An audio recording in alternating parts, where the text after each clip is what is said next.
Hi everyone, welcome back. We've got a brand new story to share with you. So let's begin. My name is Robert. Here is what happened when I decided to watch the video clips from the hidden cameras I installed without telling my wife. What I saw scattered everything I once believed about love and marriage. When I met Lana, she was working as a receptionist at a dental office, saving money to take classes in early childhood education. She was kind, patient, and had a warmth that reminded me of my mother's best qualities. Lana seemed to appreciate my dedication to building a stable future, and she understood that my drive to succeed came from a place of love rather than ambition. We dated for years before I proposed. By then, I had been promoted twice and was earning enough to support both of us comfortably.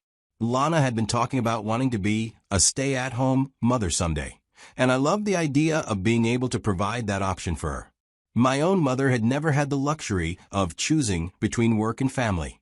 She had needed both jobs just to pay rent and buy groceries. The early years of our marriage felt like everything I had hoped for. We bought a small house in a decent neighborhood, and I threw myself into work with the goal of providing Lana with security and comfort. I typically worked 50 to 60 hours a week, but I made sure that when I was home, I was fully present. We had dinner together most nights and spent time together. The memory that shaped everything about how I approach family and relationships happened when I was 8 years old. My father walked out of my life, leaving behind a note on the kitchen counter explaining that the financial pressure was too much, that he couldn't handle being responsible for supporting a family when every month felt like drowning. My mother found that note when she came back from dropping me off at school. By the time I got home that afternoon, she had already started making plans for our survival. She never said a bad word about my father in front of me, never used me as a weapon in whatever anger or hurt she was feeling. Instead, she simply got to work. She took on multiple jobs to keep us afloat. I spent a lot of time with babysitters and at after-school programs, but when my mother was home, she was completely present. Watching my mother work herself to exhaustion to keep our small family together made me understand something fundamental about responsibility. She never complained, never made me feel like a burden, never suggested that life would be easier if she didn't have to take care of me. She just did what needed to be done, day after day, year after year. Somewhere during those difficult years, I made myself a promise. If I were ever fortunate enough to have a family of my own, I would never abandon them the way my father had abandoned us. I would work as hard as necessary to provide stability and security, and I would never let the people I loved feel the kind of uncertainty and fear that had defined my childhood. This promise became the driving force behind everything I did. I worked hard in school, not because I was naturally academic, but because I understood that education was the path to better opportunities at that time. I took a job at 16, saving every dollar I could for community college.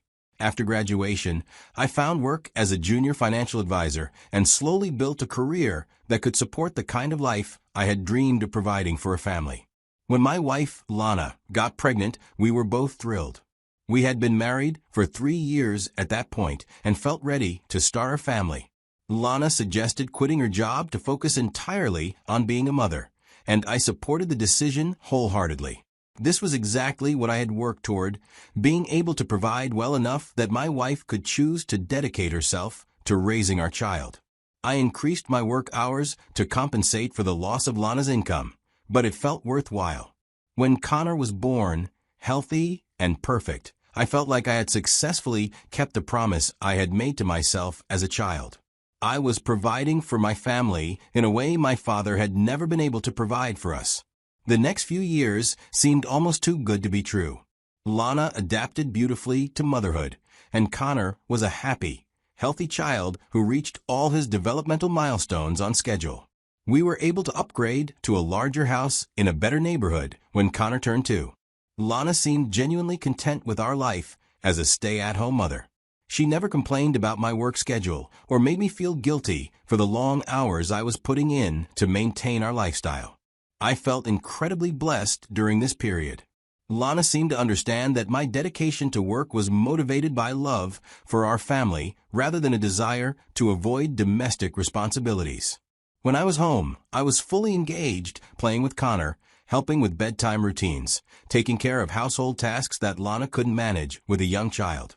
By the time Connor turned 4, he was attending preschool 3 days a week, which gave Lana some time to herself while I was at work. She used this time for grocery shopping, appointments, and the occasional lunch with friends. Our routine felt comfortable and sustainable, and I believed we had achieved the kind of family stability I had always wanted to provide. The first disruption to our peaceful life came in the form of neighborhood crime reports. Over the course of 6 weeks, there had been 4 break-ins within a 3-block radius of our house. The pattern seemed to be daytime entries when homeowners were at work, with thieves targeting electronics, jewelry, and small valuables that could be quickly removed. Our neighborhood had always felt safe, which was one of the reasons we had chosen to move there when Connor was born. The idea of our home being vulnerable while I was at work concerned me, particularly because Lana was often there alone. Even though she was home most of the time, she did run errands, take Connor to the park, or visit with friends, leaving the house empty for hours at a stretch. At the community meeting organized to discuss the break-ins, several neighbors mentioned installing security systems or cameras. The police officer who spoke to the group recommended visible deterrents, like security company signs and motion-activated lights, but also suggested that hidden cameras could be valuable for identification if a break-in did occur. I spent the following week researching security camera systems that would be appropriate for our needs. I didn't want something overly complicated or expensive, just basic coverage that would provide peace of mind. I settled on a wireless system with 4 cameras that could be monitored remotely through a smartphone app and stored footage on internal memory cards. The installation was straightforward enough that I could handle it myself over a weekend. I placed 1 camera covering the front door approach, another watching the backyard, and 2 interior cameras with views of the living room and kitchen area. These locations would capture anyone entering the house, while still respecting our family's privacy in bedrooms and bathrooms. Lana had taken Connor to visit her parents that weekend, so I was able to complete the installation without interruption. I tested each camera through the app, confirmed that the footage quality was clear, and verified that the motion detection settings were working properly. The system seemed to be functioning exactly as intended. In my focus on getting the cameras installed and operational, I forgot to mention the system to Lana when she and Connor returned home. It wasn't a deliberate omission. I simply had other things on my mind, and since the cameras were for our family's protection, it didn't occur to me that discussing them was urgent. The cameras were small and positioned discreetly, so they weren't immediately noticeable unless you were specifically looking for them. Over the next months, I once in a while checked the live camera feeds through the app, and there were never any security incidents that required my attention. The break-ins in our neighborhood had stopped after that meeting, probably because the increased security measures and police patrols had deterred whatever opportunistic criminals had been operating in the area. Because there had been no security problems, I stopped regularly monitoring the camera system. The app would send notifications if motion was detected, but since Lana and Connor were home most days, these alerts were constant and not particularly useful. I began ignoring the notifications, trusting that the system was working in the background and storing footage in case it was ever needed. On a Friday afternoon, about 8 months after the camera installation, I received a different kind of notification from the camera app. The internal storage was nearly full, and the system would begin automatically deleting the oldest footage within 48 hours to make room for new recordings. The app suggested reviewing and saving any important footage before the automatic deletion occurred. I planned to spend some time that weekend going through the stored footage, partly to free up storage space and partly out of curiosity about what 6 months of our daily life looked like from the camera's perspective. I was actually looking forward to seeing moments I had missed while at work, Connor playing, Lana going about her daily routines, maybe some interactions between them that would be worth saving as family memories. Saturday morning, after Connor had finished his breakfast and was occupied with toys in his playroom, I settled in my home office with my laptop to review the camera footage. The system had stored hundreds of hours of video, organized by date and camera location. I decided to start by skipping through recent footage at high speed, looking for anything interesting or worth preserving. The first hour of review was exactly what I had expected. Lana was moving through her daily routines, Connor was playing, and a normal domestic life was happening while I was at work. There were clips of Lana doing housework, preparing meals, helping Connor with activities, and taking him outside to play in the backyard. It was pleasant to see these moments I typically missed, and I found myself smiling at Connor's enthusiasm for everything he did. But as I continued through the footage, something began to bother me. There was a silver Honda Accord that appeared in several clips, always parked in our driveway during afternoon hours. At first, I assumed this was a delivery vehicle or perhaps a friend of Lana's that I hadn't met. But the car appeared frequently, several times a week, and always during the same time period, typically between 1 and 4 in the afternoon. I began paying closer attention to the clips that included this silver Honda. A man would get out of the car, always the same person. He seemed comfortable approaching our house, like someone who had been there many times before. What struck me as odd was how Lana greeted this man. Even from the limited view the front door camera provided, I could see that their interaction seemed familiar and warm. They would embrace briefly before going inside together, and Lana's body language suggested this was someone she was happy to see rather than a contractor or service provider. I switched to reviewing the interior camera footage from the same dates and times. What I found made me stop the video player and sit back in my chair, trying to process what I was seeing. Lana and this man, whom I would later learn was Ryan, were clearly involved in a romantic relationship. The interior cameras captured them in intimate situations that went far beyond friendship or casual acquaintance.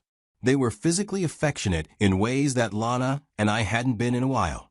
I forced myself to continue watching, even though each clip felt like a physical blow. This wasn't a single incident or a momentary lapse in judgment. This was an ongoing affair that had been happening in my house, in my absence, for months. The footage showed this man's visits occurring 2 or 3 times a week, always during the window, when I was at work and Connor was at school. The most devastating aspect of what I was seeing wasn't just the betrayal, but the realization of how much effort and planning had gone into deceiving me. Lana had clearly arranged her schedule around these visits, timing them perfectly to avoid detection. She had maintained a completely normal relationship with me at home while conducting this intense affair during the day. As I continued through other footage, I discovered that on several occasions when her lover visited and our child had been home instead of at preschool, Lana would lock Connor in his bedroom so she could be alone with her lover. The interior camera captured this several times while Lana was distracted in the living room. There were also instances where Lana had delayed picking Connor up from preschool because her time with her affair partner had run longer than planned. I could see timestamps showing Connor should have been picked up at noon, but Lana wouldn't leave the house until after 1 o'clock, meaning our 4-year-old son was left waiting at school while his mother prioritized her affair. I stopped watching the footage at that point. The evidence of Lana's infidelity was overwhelming and undeniable, but discovering that Connor had been neglected and possibly traumatized as part of her deception was more than I could handle in the moment. I closed my laptop and sat in my office for nearly 2 hours, trying to process what I had learned about my wife and the life we had been living together. The questions that haunted me during those hours weren't just about Lana's betrayal, but about my own blindness to what had been happening. How had I missed the signs of such an extensive deception? Had Lana's contentment with our life been completely fabricated? What had I failed to provide that had led her to seek intimacy elsewhere? I thought about all the times Lana had seemed genuinely happy with our family life, all the conversations where she had expressed satisfaction with being a stay-at-home mother, all the moments when she had seemed loving and committed to our marriage. Had all of that been performance? Had she been planning or conducting this affair even during times when she seemed most connected to me and Connor? When I finally left my office and rejoined my family for the remainder of the weekend, I had to work hard to maintain a normal demeanor. Lana noticed that I seemed subdued during dinner, and she asked if everything was okay. I told her that I had received some concerning news about a client situation at work, which was a complete fabrication but seemed to satisfy her curiosity. Lana's complete lack of guilt or anxiety about her own deceptions was almost as disturbing as the affair itself. She showed no signs of internal conflict about the double life she had been leading. After dinner, she was affectionate with me in the same casual way she had been for months, seemingly unbothered by the fact that she had been intimate with another man just days before. Over the next several days, I found myself studying Lana's behavior for signs of the deception I now knew existed. What amazed me was how seamlessly she maintained the facade of our normal family life. She prepared meals, took care of Connor, managed household tasks, and interacted with me exactly as she had been doing for months. There was no indication whatsoever that she was conducting an affair or feeling any guilt about her betrayal. During this period of observation, I had to make some fundamental decisions about how to respond to what I had discovered. My first instinct was to confront Lana immediately, to demand an explanation, and try to understand how our marriage had deteriorated to this point without my awareness. But I realized that an emotional confrontation would likely result in denials, excuses, and attempts to minimize the seriousness of what had been happening. Instead, I forced myself to think strategically about what would be best for Connor. The footage I had seen showed clear evidence that he had been negatively affected by Lana's affair, locked in his room, left waiting at school, exposed to adult situations that were inappropriate for a 4-year-old. Any decision I made about our marriage needed to prioritize his well-being over my own emotional needs. I spent several sleepless nights considering whether our marriage could be salvaged. Lana had been conducting an affair for a long time, lying to me daily, and using our son as a prop in her deception. The trust that had been the foundation of our relationship was completely destroyed, and I couldn't imagine how it could be rebuilt. More importantly, I realized that Connor was being raised by a woman who was capable of elaborate and ongoing deception, who was willing to neglect his needs for her own gratification, and who was teaching him through her behavior that dishonesty was acceptable.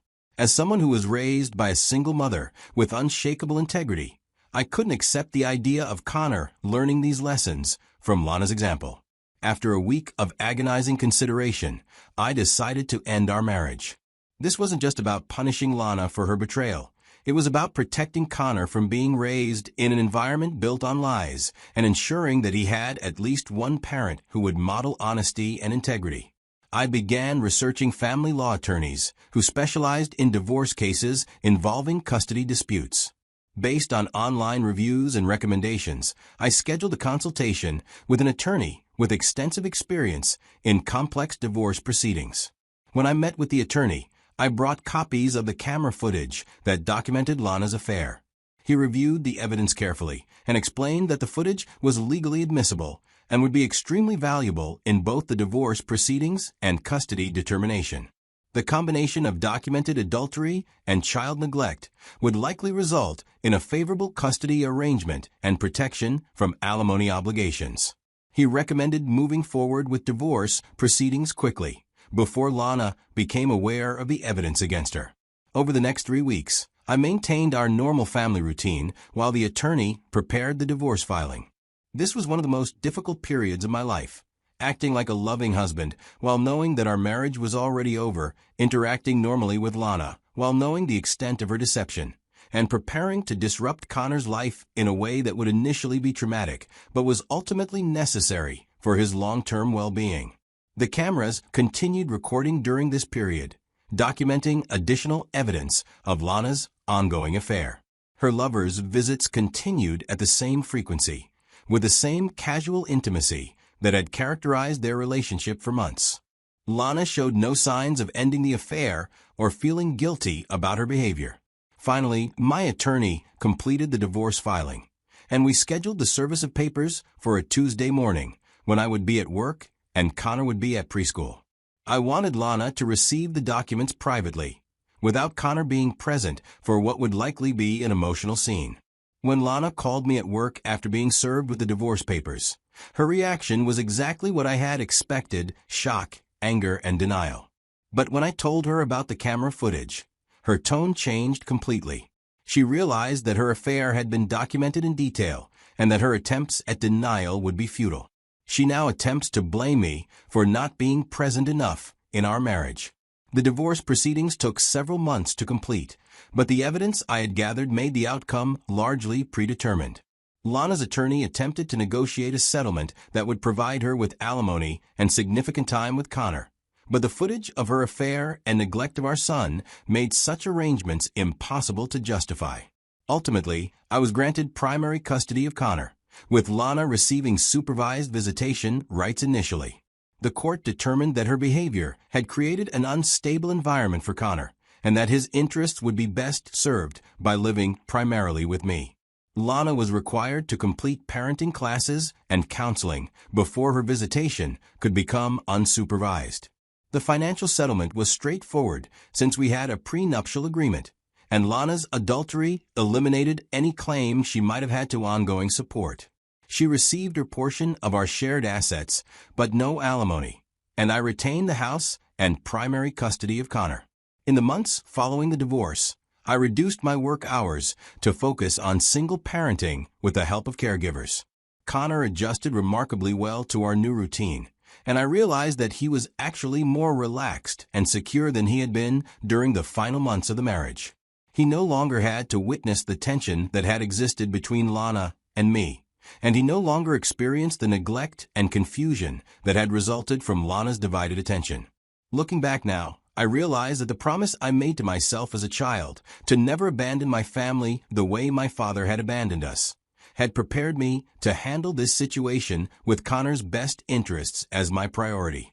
Although my marriage had failed, I had succeeded in providing my son with stability and honest parenting during a difficult transition. The hidden cameras had revealed a truth that was painful but necessary to acknowledge. Sometimes protecting your family means making decisions that are difficult in the short term, but essential for long-term well-being. Lana's affair and neglect of Connor had made our family fundamentally unstable, regardless of how normal our life had appeared on the surface. Connor and I have built a new routine together that feels more authentic and peaceful than the final years of my marriage. While the divorce was painful, I know that I made the right choice for both of us. My son is learning what it means to live with integrity and honesty, values that will serve him well throughout his life.